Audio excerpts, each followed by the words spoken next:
بسم الله الرحمن الرحيم.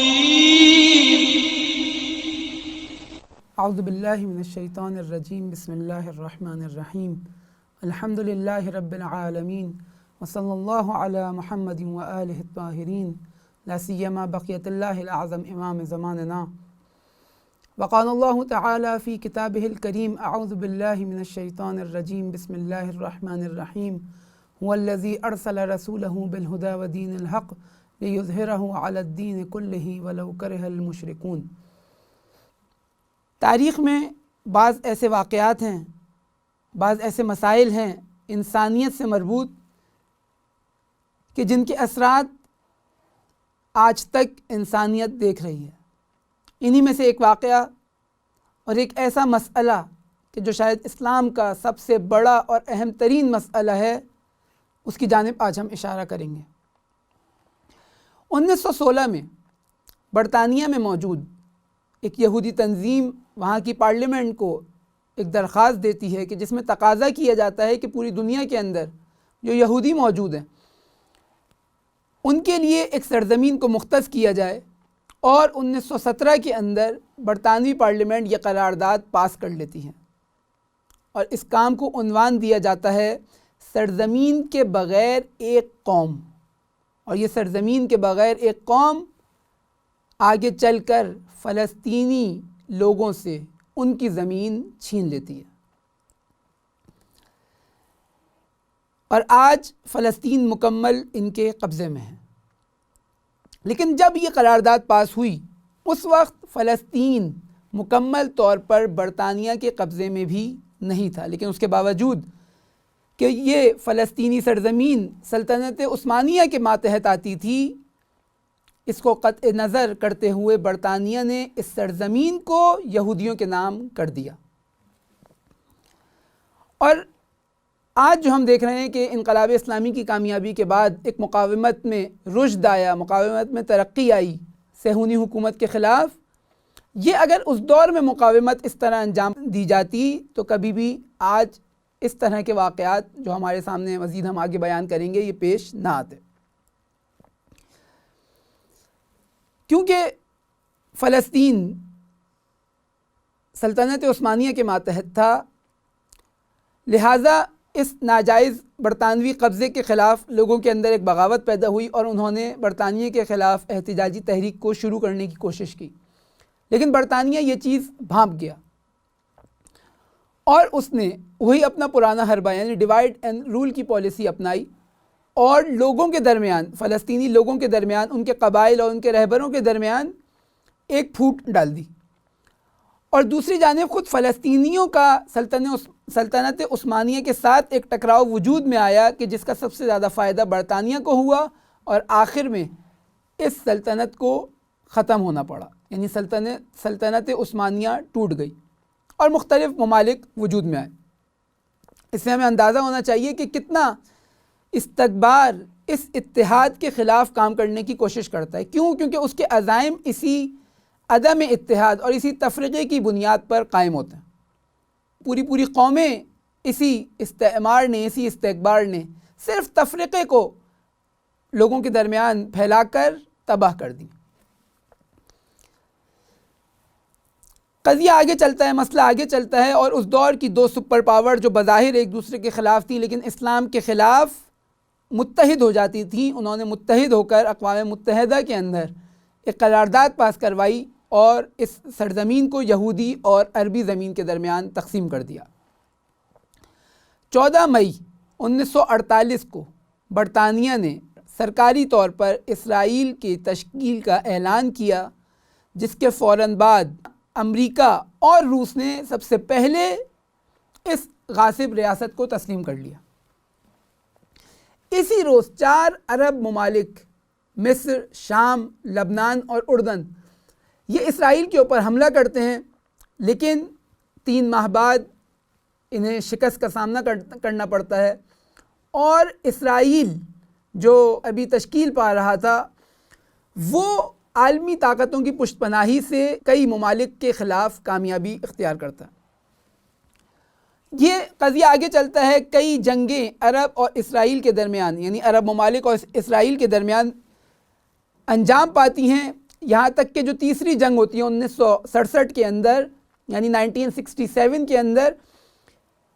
اسرائیل کا رقبہ 3 برابر ہو چکا ہوتا ہے، یعنی وہ شام، لبنان، مصر، اردن، ان سب ممالک سے تھوڑا تھوڑا حصہ قبضہ کر چکا ہوتا ہے۔ لیکن 1967 کی اس جنگ کے بعد ہم دیکھتے ہیں کہ اسرائیل ایک دفعہ 1968 کے اندر فلسطینی مجاہدین کے ایک کیمپ کے اوپر اٹیک کرتا ہے کہ جس کے جوابی کارروائی میں فلسطینی مقاومت تشکیل پاتی ہے، اور نتیجہ ہم دیکھتے ہیں کہ عربوں کے اندر ایک حوصلہ بلند ہوتا ہے جو پہلی والی جنگ کی شکست سے ناپید ہو چکا تھا۔ 1978 کے اندر خفیہ مذاکرات طے پاتے ہیں کیمپ ڈیوڈ کے نام سے، جنہیں بعد میں علنی کر دیا جاتا ہے، اور جو یہ کام انجام دیتا ہے انور سادات یعنی مصر کا صدر، اس کو چند ماہ بعد قتل کر دیا جاتا ہے۔ ایک اور جنگ 5ویں عرب اسرائیل جنگ 1982 کے اندر لبنان اور اسرائیل کے درمیان انجام پاتی ہے، جس کے بعد صبرا اور شتیلہ کے اندر ایک بہت بڑا قتل عام انجام دیا جاتا ہے اسرائیل کی جانب سے۔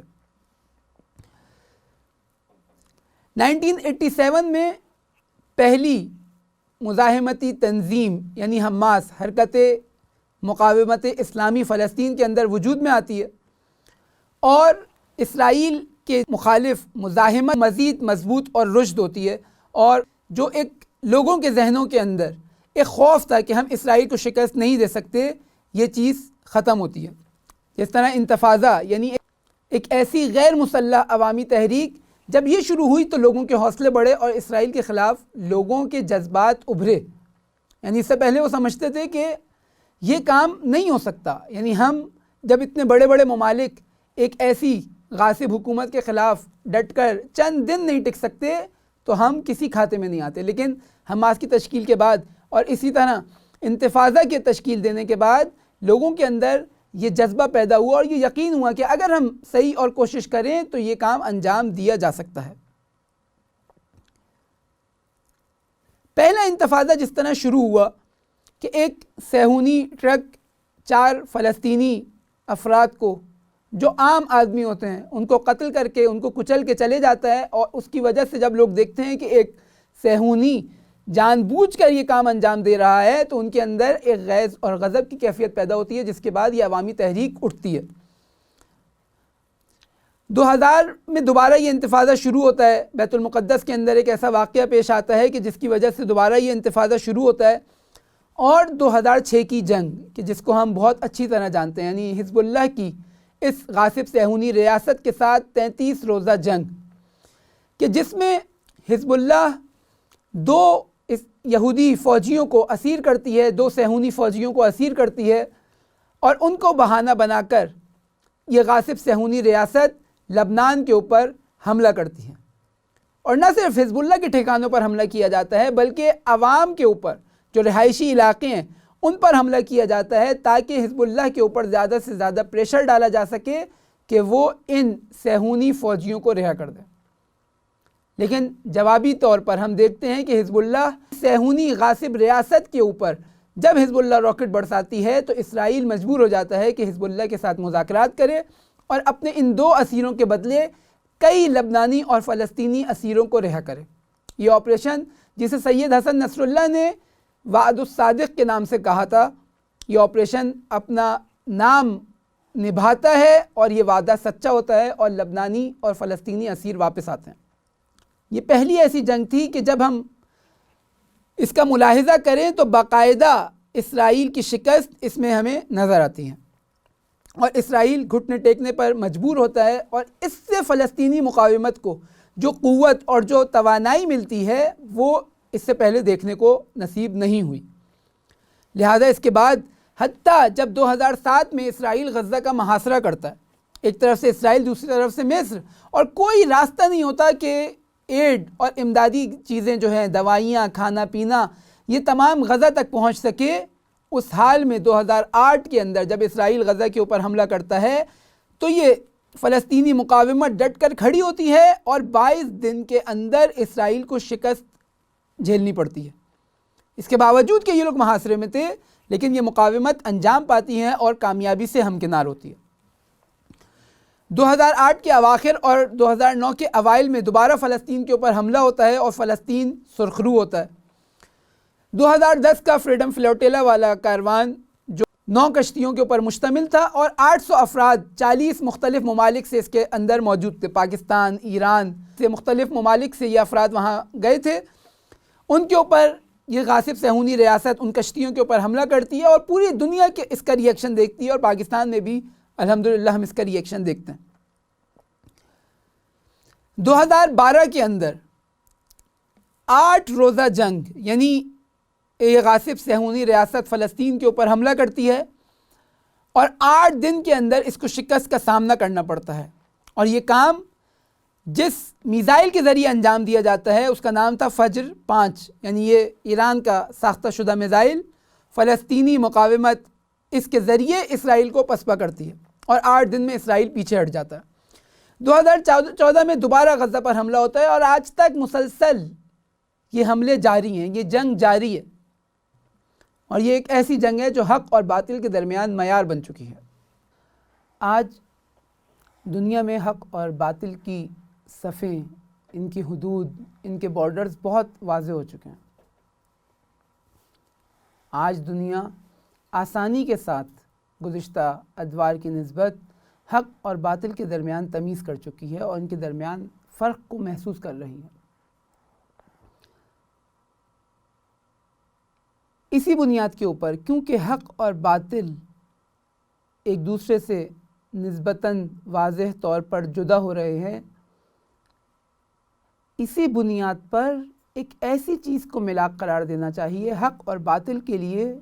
کہ جو بہت واضح اور بہت شفاف اور سب کو نظر آنے والی چیز ہو۔ یہ حق اور باطل کی جنگ جو حضرت آدم علیہ السلام سے جاری ہے، یہ کب ختم ہوگی؟ یہ جب ختم ہوگی کہ جب خداوند عالم کی آخری حجت امام زمان عجل اللہ تعالی فرجہ الشریف اس دنیا میں ظہور فرمائیں گے اور اس عالمی الہی حکومت کو تشکیل دیں گے، اور اسی کا وعدہ خداوند عالم نے قرآن میں دیا ہے کہ لِيُظْهِرَهُ عَلَى الدِّينِ كُلِّهِ، کہ کیوں رسول اکرم اور باقی انبیاء علیہ السلام کو بھیجا؟ اس کی ایک اہم ترین اور آخری وجہ اور آخری اس کا ہدف یہ ہے کہ دین کو دنیا کے اوپر غالب کر دیا جائے گا، اور یہ اس امام معصوم کے ہاتھوں انجام پائے گا کہ جس کے ہم سب منتظر ہیں۔ آج بھی ایک جنگ کامیابی کے ساتھ جاری ہے، الحمدللہ ہر محاذ پر حق کا جبہ، حق کا محاذ کامیابی کے ساتھ قدم بڑھا رہا ہے، اور ایک اہم ترین معیار حق اور باطل کے درمیان جدائی کا اور دیکھنے کا کہ کون حق پر ہے اور کون باطل پر ہے، وہ معیار ہے کہ جسے منانے کے لیے امام خمینی علیہ الرحمہ نے ہمیں تاکید کی کہ ماہ رمضان کا آخری جمعہ روز قدس اور یوم القدس کے عنوان سے منایا جائے۔ مسئلہ فلسطین، مسئلہ قدس ایک ایسا مسئلہ ہے جو آج حق اور باطل کے درمیان واضح طور پر جدائی پیدا کر دیتا ہے۔ آج ہم دیکھیں کہ کون سی وہ مملکتیں ہیں کہ جو اس مسئلے کی حمایت کرتی ہیں اور مظلوم فلسطینیوں کے ساتھ کھڑی ہوتی ہیں، اور کون سی وہ امتیں ہیں جو مظلوم فلسطینیوں کی نہ صرف یہ کہ حمایت نہیں کرتی بلکہ ان کی مخالفت کرتی ہیں، ان کے دشمنوں کے ساتھ کھڑی ہوتی ہیں، استقبال کے ساتھ کھڑی ہوتی ہیں۔ اتنا واضح جو یہ مسئلہ ہوا ہے کہ آج حق اور باطل کی صفیں اتنی طور پر واضح ہو چکی ہیں، اس کی سب سے بڑی وجہ حق کی کامیابی ہے، اور یہ کامیابی لوگوں کی بیداری سے، لوگوں کی بصیرت سے، لوگوں کی آگاہی سے حاصل ہوئی ہے۔ اگر لوگ آمادہ نہ ہوں، اگر لوگ بصیر نہ ہوں، اگر لوگ حق کا ساتھ نہ دیں، اگر لوگ مظلوم کی حمایت نہ کریں، اگر ظلم کی مخالفت نہ کریں، تو یہ صفیں واضح طور پر سامنے نہیں آ سکتی۔ اور امام خمینی علیہ الرحمہ نے ایک ایسے مسئلے کو انتخاب کیا کہ جو استقبال کی دکھتی رکھتا، اور یہ ایسا نہیں تھا کہ انقلاب کے بعد امام خمینی علیہ الرحمہ کو یہ خیال آیا کہ اب ہم مضبوط ہو گئے، اب ہمیں مظلومین کی حمایت کرنی چاہیے، مسئلہ فلسطین کو ابھارنا چاہیے دنیا کے سامنے، نہیں، بلکہ رہبر معظم آیت اللہ العظمیٰ خامنائی حفظہ اللہ فرماتے ہیں کہ 1964 کے اندر کہ جب حوزہ علمیہ قم کے علمی مرکز مدرسہ فیضیہ کے اوپر جو شاہ کی ایجنسی تھی ساواک، اس نے حملہ کیا، تو امام خمینی علیہ الرحمہ نے اس وقت رہبر معظم کو ایک مخفی نامہ دیا کہ جو جا کر مشہد کے علماء خصوصاً آیت اللہ العظمہ میلانی اور آیت اللہ قمی کو دیا جائے، اور انہیں اس نامے کے اندر امام خمینی علیہ الرحمہ نے یہ اطلاع دی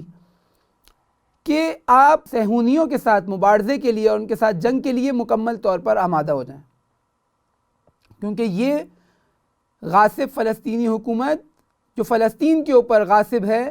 یہ ایران کے تمام امور کے اوپر بھی غاصب ہو چکی ہے اور اس نے اپنے کنٹرول میں لے لی ہے،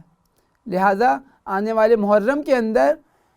اس حکومت کے خلاف تقریریں کی جائیں اور لوگوں کو بیدار کیا جائے۔ اور یہ وہی تحریک تھی کہ جو بعد میں جا کر تقریباً 15 سال بعد انقلاب اسلامی کی صورت میں رونما ہوئی، اور جب اب انقلاب اسلامی آ گیا تو وہ جو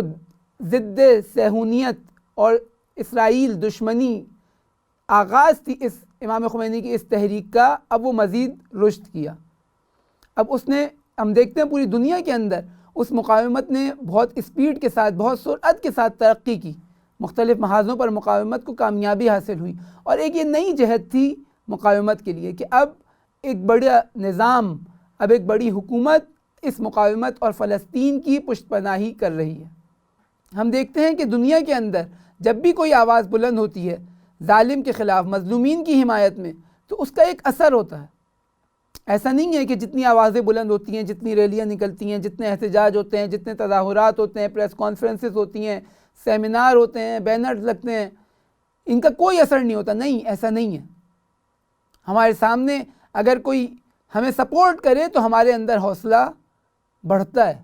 اور یہ ایک طبیعی نیچرل پروسیس ہے جو خداوند عالم نے انسان کے اندر قرار دیا۔ جب پوری دنیا سے فلسطین کی حمایت میں آوازیں بلند ہوتی ہیں، احتجاجات ہوتے ہیں، جب پوری دنیا کے اندر مختلف سیمینارز ہوتے ہیں فلسطین کی حمایت میں روز قدس کے حوالے سے،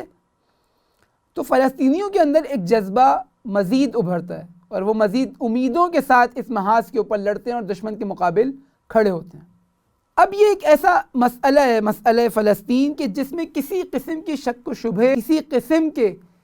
شک کی گنجائش نہیں ہے کہ ہم کہیں کہ آیا اس کی حمایت ہمیں کرنی چاہیے یا نہیں کرنی چاہیے۔ اور اسی وجہ سے امام خمینی علیہ الرحمہ نے اس مسئلے کے اوپر اتنا زور دیا اور اتنی تاکید کی، کیونکہ حق اور باطل کا معیار بہت واضح ہونا چاہیے۔ ایسا نہیں ہے کہ پوری دنیا کے اندر ظلم نہیں ہو رہا، نہیں، پوری دنیا کے اندر ظلم ہو رہا ہے۔ یمن کے اندر ظلم ہو رہا ہے، بحرین کے اندر ظلم ہو رہا ہے، لیبیا کے اندر ظلم ہو رہا ہے، عراق کے اندر ظلم ہوا، کشمیر کے اندر ظلم ہو رہا ہے، نائجیریا، میانمار اور کئی ممالک ہیں۔ لیکن ان سب چیزوں کے اندر ایک ایسا مسئلہ کہ جس کے اوپر تمام دنیا کو اکٹھا کیا جا سکتا ہو، ایک ایسا مسئلہ کہ جو تمام لوگوں کے لیے حق اور باطل کو واضح کر دے، جس میں کسی قسم کی شک کی گنجائش نہ ہو، وہ مسئلہ فلسطین ہے۔ تاریخی واقعات کے اندر بھی اسی طرح ہے۔ اس طرح ہم دیکھتے ہیں، ہم اپنے ائمہ علیہ الصلوۃ والسلام کی تاریخ میں تمام ائمہ علیہ الصلوۃ والسلام کے اوپر ظلم ہوا، تمام ائمہ نے قید و بند کی صحبتوں کو برداشت کیا، تمام کے تمام ائمہ، جس طرح روایات کے اندر ہے کہ ما منا الا مقتول او مسموم، کہ ہم سب کے سب یا شہید ہوئے یا قتل کر دیے گئے یا ان کو زہر دے دیا گیا۔ یعنی تمام ائمہ علیہ الصلوۃ والسلام مظلوم رہے اپنی زندگی کے اندر۔ لیکن ہمیں سب سے زیادہ کس چیز کی تاکید کی گئی؟ ہمیں سب سے زیادہ اس امر کی تاکید کی گئی کہ ہم امام حسین علیہ الصلوۃ والسلام کی جو نہضت ہے، ان کی جو تحریک ہے اور ان کی مظلومیت، اس کو زندہ رکھیں۔ کیوں؟ کیونکہ یہ ایک ایسا مسئلہ تھا کہ اس کے اندر کسی قسم کی شک کی گنجائش نہیں تھی۔ کوئی بھی عاقل شخص، کوئی بھی سمجھدار شخص، کوئی بھی اللہ پر ایمان رکھنے والا شخص اس بات میں شک نہیں کر سکتا کہ کربلا کے اندر کون حق پر اور کون باطل پر تھا۔ لیکن بعد کے ائمہ، لوگوں کے درمیان ان ائمہ کی نسبت شک و شبہات ڈالے گئے، اور حالات اتنے پیچیدہ کر دیے گئے تھے کہ اس دور کے لوگوں کے لیے بھی، اور حتیٰ بعض دفعہ آج کے دور کے لوگوں کے لیے بھی، وہ چیز سمجھنا بہت سخت ہے۔ اسی طرح اگر ہم موجودہ سیاسی مسائل کے اندر آئیں تو مختلف ظلم ہو رہے ہیں جن کے نام لیے گئے، کشمیر، میانمار، بحرین، لیکن ان میں ایک واضح مسئلہ جو بہت اہمیت کا حامل ہے، اور اس کی اہمیت کی وجہ یہ ہے کہ اس کے اندر حق اور باطل کی جو صفیں ہیں وہ واضح ہیں۔ وہ مسئلہ فلسطین ہے، کہ ایسے مسئلے کے اوپر امام خمینی علیہ الرحمہ کی نظر تھی کہ جو کوئی اور نہیں دیکھ سکا، اور اس مسئلے کو اٹھانے کے بعد آج ہم دیکھتے ہیں کہ پوری دنیا کے آزاد اور انسانی اقدار کے حامل افراد اس مسئلے کے اوپر اپنا رد عمل دکھاتے ہیں اور حمایت کرتے ہیں مسئلہ فلسطین کی، چاہے وہ کسی بھی قوم سے ہوں، کسی بھی ملک سے ہوں، چاہے وہ مشرق سے ہوں، چاہے مغرب سے ہوں، چاہے وہ مسلمان ہوں، چاہے وہ غیر مسلمان ہوں. یہ سب کے سب ماہ رمضان کے آخری جمعے کو نکلتے ہیں. اور کیوں امام خمینی علیہ الرحمہ نے اس ماہ مبارک کے آخری جمعے کو یہ دن قرار دیا اور فرمایا کہ ماہ رمضان کا آخری جمعہ یوم القدس کے عنوان سے منایا جائے؟ کیوں ماہ رمضان کے ہی اس بابرکت مہینے کے اندر اس دن کو امام نے قرار دیا؟ اس کی ایک وجہ یہ تھی کہ جب انسان اس پورے تربیتی پروسیس سے گزر کر آتا ہے، کون سا تربیتی پروسیس؟ ماہ رجب، ماہ شعبان، ماہ رمضان. جب انسان خود سازی کر لیتا ہے، جب انسان اپنے نفس کے اوپر کنٹرول کر لیتا ہے، جب انسان خداوند عالم سے نزدیک ہو جاتا ہے، اب جہاد اکبر کے بعد جب اس نے اپنے آپ کو کنٹرول کر لیا، اب اس کی باری ہے کہ وہ جہاد اصغر انجام دے اور اب دشمن کے مقابل وہ کھڑے ہونے کی صلاحیت رکھتا ہے. لہٰذا ایک پیک ٹائم کہ جب انسان سب سے زیادہ خداوند متعال کے قریب ہے، ایک ایسا وقت کہ جب سب سے زیادہ انسان اپنے اوپر کنٹرول کیا ہوا ہے، ایک ایسا وقت کہ جب انسان سب سے زیادہ شیطان سے دور ہے، ایسے وقت امام خمینی علیہ الرحمہ نے پوری دنیا کے انسانوں کو، پوری دنیا کے مسلمانوں کو واجب کیا کہ وہ آئیں اور اس دن کو یوم القدس کے عنوان سے منائیں. البتہ ممکن ہے کہ اس سال یہ جو وبا پھیلی ہوئی ہے کرونا کی، ایک عالمی وبا، اس کے سبب احتمال ہے کہ اگر یہ مسئلہ حل نہ ہو تو ہم یوم القدس کو اس شان و شوکت کے ساتھ ان مظاہروں کے ذریعے نہ منا سکیں. لیکن ہمیں اس کا الٹرنیٹ تلاش کرنا پڑے گا تاکہ یہ مسئلہ مخفی نہ رہ جائے، تاکہ یہ مسئلہ اپنی حیثیت نہ کھو دے. جس طرح رہبر معظم فرماتے ہیں کہ اس دن تمام اسلامی ممالک کی فضاؤں کو استکبار مخالف نعروں کے ساتھ گونج اٹھنا چاہیے. تو اگر بالفرض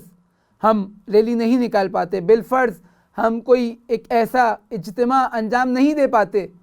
تو ہمیں اپنے گھروں کے اوپر نکلنا پڑے گا، اپنی چھتوں کے اوپر جانا پڑے گا، وہاں سے ہمیں نعرے لگانے پڑیں گے، ہمیں مختلف بینرز کے ذریعے لوگوں کو یہ آگہی دینی پڑے گی کہ ہم فلسطین کے ساتھ ہیں. اور ہم نے بتایا کہ اس کا اثر ہوتا ہے دنیا کے اندر، کہ جب یہ ویڈیوز وائرل ہوں گی مختلف سوشل میڈیا کے اوپر اور یہ ان مظلومین تک پہنچیں گی تو ان کے حوصلے بڑھیں گے، انہیں اندازہ ہوگا کہ وہ تنہا نہیں ہے بلکہ پوری امت مسلمہ ان کی پشت پناہی پر موجود ہے، ان کی حمایت کے لیے موجود ہے. اور اسی طرح جب یہ تمام میسیجز، تمام پیغامات استکبار کو پہنچیں گے، دشمنوں کو پہنچیں گے، تو اس کو احساس خطر ہوگا، وہ نا امید ہوگا اس امت کے اندر دڑاڑیں اور تفریقہ ڈالنے کے. جی ہاں، یہ مسئلہ اتحاد امت کے حوالے سے بھی بہت اہم ہے، اور دشمن چاہتا ہے کہ یہ اتحاد ختم ہو جائے، اور جب یہ اتحاد ختم ہو جائے گا تو فلسطین کے اوپر آسانی کے ساتھ ظلم اور بربریت کا راستہ کھولا جا سکتا ہے. یہ اتحاد اتنا ضروری ہے، اور اس کی علامت، بہترین علامت مسئلہ فلسطین ہے کہ انسان اس پیغام کو مسلمانوں تک پھیلائے، اتنا ہی زیادہ اس مسئلے کی بنیاد پر مسلمان جمع ہو سکتے ہیں، کیونکہ اس کے اندر کوئی شیعہ سنی والا مسئلہ نہیں ہے، اس کے اندر ظالم اور مظلوم کا مسئلہ ہے. اور ہم دیکھتے ہیں کہ صفیں اسی طور پر واضح ہو چکی ہیں. یعنی ہم دیکھیں دنیا کے اندر کون سی حکومتیں ہیں، کون سی ملتیں ہیں. آیا سعودی عرب ہے جو اس مسئلے کی حمایت کر رہا ہے، بلکہ کچھ عرصے قبل ماہ شعبان کے اندر اگر ہم دیکھیں تو یہ سعودی عرب ہے کہ جس نے مقاومتی تنظیم حماس کے کئی گروہوں کے جو سربراہ ہیں جو سعودیہ کے اندر موجود تھے ان کو گرفتار کر لیا. اور دوسری طرف مظلوم ترین ایک قوم یمن کہ جو 5 سال سے اس سعودی بربریت کا نشانہ بنی ہوئی ہے، اس کے باوجود حوصلہ اور حق کی حمایت دیکھیں کہ اس قوم یعنی یمن نے جب سعودی چند جو دہشت گرد ہیں وہ اسیر کیے، تو اب جب ان کے تبادلے کا وقت آیا، جب سعودیہ نے ان کی رہائی کا تقاضا کیا، تو یمن نے اپنے قیدی رہا کرنے کا تقاضا نہیں کیا، بلکہ بولا کہ ان سعودی دہشت گردوں کے بجائے حماس کے مقاومین اور حماس کے مجاہدین کو رہا کیا جائے۔ یہ وہ قومیں ہیں کہ جو خود مظلوم ہیں لیکن حق اور باطل کے اس حقیقی معیار کو درک کر رہی ہیں۔ لہٰذا ہم اس پورے 5 سال کے عرصے میں دیکھیں، اس یمن کے اندر تمام بربریت، تمام ظلم و ستم کے باوجود یہ یمن اس یوم القدس کو منانے سے پیچھے نہیں ہٹا۔ اور خصوصاً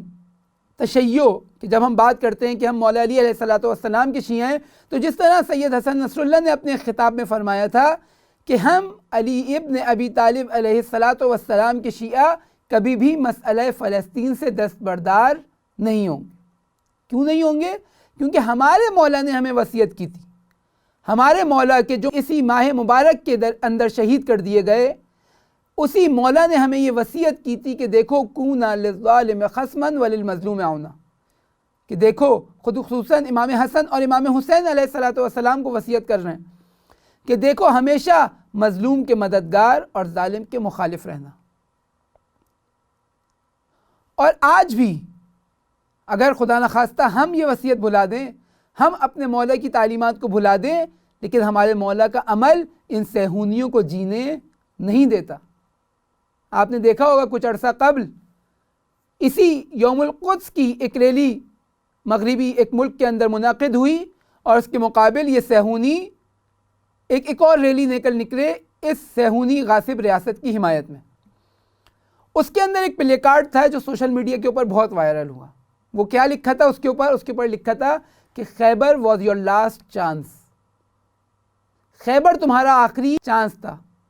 تمہاری کامیابی کا آخری واقعہ خیبر تھا۔ نہیں، ایسا نہیں ہے، یہ ان کا گمان ہے، لیکن یہ اس کو بھولے نہیں ہیں۔ اور جس طرح ہمارے مولا نے اس دور کے خیبر کو فتح کیا، اسی طرح انشاءاللہ عنقریب مولا کے غلام آج کے دور کے اس خیبر کو فتح کر کے بتائیں گے کہ دیکھو علی کے بیٹے زندہ ہیں، علی کے ماننے والے زندہ ہیں۔ اور یہ کامیابی حق کی کامل طور پر پوری دنیا کے اندر کب ہوگی؟ جب علی کا آخری فرزند امام زمانہ عجل اللہ تعالی فرجہ الشریف اس دنیا کے اندر اس نظام علوی کو قائم کرے گا کہ جس کا وعدہ خداوند متعال نے دیا ہے۔ ہمارا دشمن چاہتا ہے کہ ہم اس دن کو بھلا دیں۔ تمام دنیا کے اندر استکبار کی یہ کوشش ہے کہ یہ مسئلہ حذف کر دیا جائے، یہ مسئلہ ختم کر دیا جائے، اس مسئلے کو صفحہ ہستی سے مٹا دیا جائے۔ لیکن تشیع نے، اسلام نے بالعموم اور تشیع نے بالخصوص، اور بالاخص فقہا جن میں سے سر فہرست امام خمینی علیہ الرحمہ نے یہ کام ہونے نہیں دیا، دشمن کی اس پلاننگ کو ناکام کر دیا۔ آج دنیا کے اندر اس مسئلے کے اوپر تمام حریت پسند، تمام انسانی اقدار کے حامل افراد کھڑے ہوتے ہیں، حمایت کرتے ہیں، چاہے وہ کسی بھی مسلک، مکتب، ملک، مذہب سے وابستہ ہوں۔ اور آج پوری دنیا محاذ تنگ کیے ہوئے ہے اس صہیونی غاصب ریاست کے خلاف۔ ہم دیکھتے ہیں کہ ان کا پلان کیا تھا۔ ان کا پلان یہ تھا کہ یہ نیل سے فرات تک ان کا پہلا پلان تھا، یعنی ایسا نہیں تھا کہ یہاں رک جائیں گے۔ پہلا پلان یہ تھا کہ یہ نیل سے فرات تک اس خطے کے اوپر قبضہ کر لیں گے، اس میں شام، عراق، جارڈن اور کئی ممالک اس طرح کے آتے ہیں۔ لیکن آج مقاومت کی وجہ سے، آج انقلاب اسلامی کی وجہ سے یہ اپنے جو بچا کچا اسرائیل ہے اس کے اطراف بھی دیوار بنانے پر مجبور ہو چکے ہیں، کم از کم آج اس کو محفوظ کر لیا جائے۔ لیکن ان کے پلان میں ایسا نہیں تھا کہ یہ صرف نیل اور فرات تک رکیں گے، نہیں، ان کا پلان آگے کا تھا۔ ان کا پلان پوری دنیا کے اوپر قبضہ کرنے کا تھا، کیونکہ یہ اپنے علاوہ تمام انسانوں کو انسان نہیں سمجھتے، لہذا پوری دنیا کو اپنا غلام بنانے کا یہ پلان ہم کب ناکام کر سکتے ہیں؟ کہ جب ہم خود بیدار ہوں۔ ہم دیکھتے ہیں کہ ہمارے اپنے ملک کے اندر بہت سارے ایسے افراد ہیں کہ جو اس غاصب صہیونی ریاست کی حمایت کرتے ہیں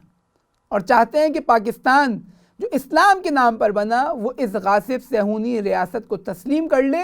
اور مسئلہ فلسطین سے دستبردار ہو جائے۔ لیکن الحمدللہ جس طرح قائد اعظم علیہ الرحمہ نے آغاز میں ہی اس بات کو کلیئر کر دیا تھا کہ پاکستان ہمیشہ فلسطین کا حامی رہے گا، اور خود نہضت آزادی کے اندر، تحریک آزادی کے اندر یہ مسئلہ بہت واضح تھا، اسی طرح آج بھی ہم وہ اسلامی ملک ہیں کہ جو اس غاصب صہیونی ریاست کو قبول نہیں کرتے، اور ہم وہ قوم ہیں کہ اگر کوئی اس کو قبول کروانا چاہے گا تو ہم یہ کام بھی انجام دینے نہیں دیں گے، کیونکہ پاکستان اسلام کے نام پر بنا، اور سب سے زیادہ اسلامی مسئلہ، سب سے اہم اسلامی مسئلہ آج فلسطین کا مسئلہ ہے، جس کو امام خمینی علیہ الرحمہ نے فرمایا تھا کہ اس غاصب صہیونی ریاست کا وجود اسلام کے قلب میں خنجر کی مانند ہے۔ اگر ہم چاہتے ہیں کہ اسلام کی یہ جو پورا سسٹم ہے، اسلام کا یہ جو پورا نظام ہے، جو تمام امتوں کو اپنے اندر لیا ہوا ہے، یہ صحیح اور سالم طور پر آگے چل سکے تو ہمیں اس غاصب صہیونی ریاست کے وجود کو ختم کرنا ہوگا۔ جس طرح رہبر معظم نے فرمایا کہ انشاءاللہ یہ حکومت، یہ غاصب نظام اگلے 25 سال نہیں دیکھے گا، جس میں سے 2-3 سال گزر چکے ہیں، اور خداوند متعال سے دعا ہے کہ انشاءاللہ جلد از جلد اس کے جو خاتمے کا دور ہے وہ قریب آئے۔ لہذا اگر ہم، جو ہمارا نقطہ تھا کہ اگر ہم چاہتے ہیں کہ اپنے ملک کی حفاظت کریں، اگر ہم چاہتے ہیں کہ اپنے مکتب کی حفاظت کریں، اپنے دین کی حفاظت کریں، اپنے ایمان کی حفاظت کریں، اگر ہم چاہتے ہیں کہ امت کا جو اتحاد ہے وہ قائم و دائم رہے، اگر ہم چاہتے ہیں کہ انسانی اقدار دنیا اس سے آگاہ اور دنیا کے سامنے آیا ہوں، تو ہمیں چاہیے کہ ہم اس مسئلہ فلسطین کے اوپر آواز اٹھائیں، ہم روز قدس منائیں تمام حریت پسند انسانوں کی طرح، اور اگر جہاں جہاں جن ممالک کے اندر اس وبا کی وجہ سے باہر نکلنے کا چانس نہیں ہے، باہر نکلنے کا موقع نہیں ہے، تو ہم اپنی چھتوں کے اوپر جائیں اس دن کے اوپر، ایک خاص وقت کے اوپر، اور اس طرح کی پلاننگ کریں کہ دنیا کو یہ پیغام جائے کہ ہم ان تمام حالات کے اندر بھی مسئلہ فلسطین سے دستبردار نہیں ہو سکتے۔ ہم اپنے مولا کی اس وصیت کے اوپر ہمیشہ عمل کرتے رہیں گے کہ کونہ للظالم خصما وللمظلوم اونا۔ ہم اس خدا کے اس وعدے کو محقق کرنے میں اپنی پوری کوشش کریں گے کہ جو خداوند عالم کا وعدہ ہے کہ بقیت اللہ آئیں گے اور اس دنیا کے اوپر نظام اسلامی کو حاکم کریں گے، کہ دین تمام ظالمین کے اوپر غالب آ جائے گا، اور یہ کامیابی ہمیں دکھ رہی ہے، یہ کامیابی ہمیں محسوس ہو رہی ہے، کہ جس طرح رہبر معظم نے 15 شعبان کی اپنی تقریر میں فرمایا کہ آج دنیا تاریخی اعتبار سے سب سے زیادہ اس بات کا احساس کر رہی ہے کہ ایک منجی بشریت کی ضرورت ہے۔ کیوں؟ کیونکہ دنیا دیکھ رہی ہے کہ ظلم ہو رہا ہے۔ بدترین حالت یہ ہے کہ ظلم ہو رہا ہو اور ہم ظلم کو نہ دیکھیں، اور بہترین حالت یہ ہے کہ تمام انسان اس ظلم کو محسوس کر رہے ہیں، اور جب ظلم کو محسوس کیا جائے گا، جب ظلم کا ادراک ہوگا، تو اتنا ہی انسان حق کی جانب کوشش کرے گا، اتنا ہی ظہور کے آثار فراہم ہوں گے، ظہور کے اسباب فراہم ہوں گے، انسان آمادہ ہوگا حق کی نصرت کے لیے، انسان آمادہ ہوگا ایک منجی بشریت کے لیے، ایک ایسے معصوم امام کے لیے کہ جو آئے اور اس دنیا کو عدل و انصاف سے پر کر دے۔ یہ دن صرف فلسطین کا دن نہیں ہے، یہ جو ہم نے تمام باتیں کی اس سے ہمیں اندازہ ہوا کہ یہ دن صرف فلسطین کا دن نہیں ہے، یہ دن تمام مظلومین جہان کی، یہ دن تمام مظلومین جہان کی حمایت اور ان کی مظلومیت کو عیاں کرنے کا دن ہے۔ لہذا یہ دن کشمیر کا دن ہے، یہ دن نائجیریا کا دن ہے، یہ دن یمن کا دن ہے، یہ دن بحرین کا دن ہے، اور تمام وہ مظلوم امتیں جو اس دنیا کے اندر استکبار کے ہاتھوں پامال کی جا رہی ہیں، ان قوموں کا دن ہے۔ لہذا ہمیں اپنے ملک کے اندر بھی اس روز کو بھرپور طور پر منانا ہوگا، اور ان جذبات کو فلسطینی قوم تک پہنچانا ہوگا، سوشل میڈیا کے ذریعے، مختلف اپلیکیشنز کے ذریعے، مختلف نیوز کے ذریعے، مختلف ویب سائٹس کے ذریعے پوری دنیا کو جمع کیا جائے اس مسئلے کے اوپر، اور جب دنیا اس مسئلے کے اوپر جمع ہو جائے گی جس طرح ہو رہی ہے، تو استکبار کا دائرہ تنگ ہوتا جائے گا، اور وہ نابودی کی طرف بڑھتا جائے گا، یہاں تک کہ ظالم کو اندازہ ہو جائے گا، جو خداوند متعال قرآن میں فرما رہا ہے وَسَيَعْلَمُ الَّذِينَ ظَلَمُوا أَيَّ مُنقَلِبٍ يَنقَلِبُونَ، کہ عنقریب یہ جو ظالم ہیں، یہ جو ظلم کرنے والے افراد ہیں، یہ جان لیں گے کہ کتنی بری جگہ انہوں نے پلٹنا ہے، اور خدا کا یہ وعدہ محقق ہوگا، اور انشاءاللہ عنقریب محقق ہوگا، اور ہم اس تمام کوششوں کے اندر اپنی جو توانائی ہے وہ خرچ کریں گے، اور مملکت پاکستان کسی لمحہ اس اہم ترین مسئلے سے پیچھے نہیں ہٹے گی۔ خداوند عالم سے دعا ہے کہ خداوند عالم ہم کو اس مسئلے کو صحیح طور پر دنیا کے سامنے عیاں کرنے کی توفیق عطا فرمائے۔ انشاءاللہ عنقریب ہم دیکھیں گے کہ یہ مسئلہ دنیا کے سامنے آیا ہو، تمام دنیا، تمام مسلمان اس مسئلے کے اوپر متفق ہوں اور ظالم کے خلاف بھرپور آواز اٹھائی جائے، ایک ایسی آواز کہ جو ظالم کی نابودی پر ختم ہو۔ لہذا اس مسئلے سے ہمیں خوف کی ضرورت نہیں ہے کہ ہم دیکھیں کہ خدا نخواستہ اگر ہمارے ملک نے اس غاصب صہیونی ریاست کو تسلیم نہیں کیا تو اس کے اوپر مختلف پابندیاں آئیں گی۔ نہیں، اگر ہم خدا کے راستے میں قدم بڑھائیں گے تو ان تنصر اللہ ینصرکم، کہ اگر تم خدا کی مدد کرو گے تو خدا تمہاری مدد کرے گا۔ آج ہم دیکھتے ہیں کہ حزب اللہ، آج ہم دیکھتے ہیں کہ انقلاب اسلامی، آج ہم خود یمن کی تحریک دیکھتے ہیں، بھرپور طور پر آگے بڑھ رہی ہیں، کامیابی کے ساتھ آگے بڑھ رہی ہیں۔ تمام ظلم، تمام پابندیاں، تمام مشکلات پوری دنیا پہ سب سے زیادہ انقلاب اسلامی کے اوپر ہے۔ تمام دنیا اس انقلاب کے خلاف ڈٹی ہوئی ہے۔ اہم ترین ان پابندیوں کا سبب کیا تھا؟ یہی مسئلہ فلسطین تھا، لیکن یہ انقلاب اس مسئلے سے پیچھے نہیں ہٹا اور روز بروز ترقی کی طرف جا رہا ہے، روز بروز آگے بڑھ رہا ہے اور اپنی کامیابیوں کو دنیا کے سامنے عیاں کر رہا ہے۔ خداوند متعال سے دعا ہے کہ خداوند عالم ہم کو صحیح طور پر اس دن کی حقیقت اور اس کے فلسفے کو سمجھنے اور صحیح طور پر اس دن کو منانے کی توفیق عطا فرمائے۔ خداوند عالم ہم سب کو ظالمین کا مخالف اور مظلومین کا حامی قرار دے۔ خداوند عالم اس انقلاب اسلامی کو روز بروز ترقی دے تاکہ دنیا کے اندر جو ظلم اور جابر، خداوند عالم اس انقلاب اسلامی کو روز بروز ترقی دے تاکہ دنیا کے اندر ظالم و جابر حکومتیں جو ظلم اور بربریت کا بازار گرم کیے ہوئے ہیں ان کو روکا جا سکے۔ خداوند عالم ہم سب کو امام زمانہ عجل اللہ تعالی فرجہ الشریف